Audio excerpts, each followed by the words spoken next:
Niadtong katapusang simana sa Enero niining tuiga 2015, pinaagi sa usa ka sulat, usa ka commander sa NPA nga si Commander Jose miagat kanamo pag-adto sa syudad sa Davao. Kuyog ang ubang membro sa among tribo kay kuno makiginabi kami sa president sa nasod nga si Benigno Aquino III, Congressman Manny Pacquiao, Mayor Rodrigo Duterte, mga opisyales sa NCIP, kasundaluhan ug kapulisan. Sa samang sulat, giingnan kami nga ang paggahimuon nga dialogo kinahanglan gayud nga mahimo ug nga ang among adto sa Davao City sulod lamang sa 3 ka adlaw.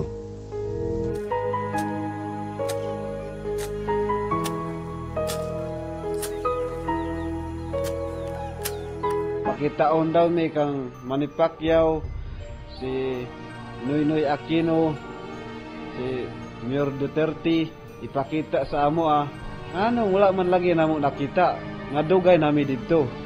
Kay tao nga di makakuyog, kay libre man ang ipangatag daw sa amo Ana daw mga sundang, bisag unsa, mga gamit sa mga panimalay.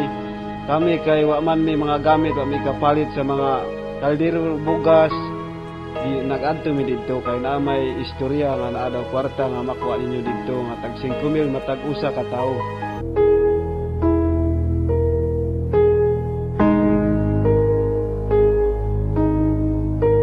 Sa unod ato sa sulat nag-ingon nga kinahanglan kada isa ka komunidad mag lakaw sila paayong sa Davao kapin og kuan 20 ka tawo ipaadto kuno sa Davao kay paatin og kuan kanang dialog. So ang kuan gyud magtibali mga pasalig ato sa dito sa sulod sa kuan gyud sulat nga kun dunay mo kuyog sa sulod sa 3 ka adlaw mahuman ang ilang kuan rally pagpaulit diri sa amo kuno tagaan og usa ka sakong bugas, usa ka kanang muskit, lampas, kaldero o mga sinilas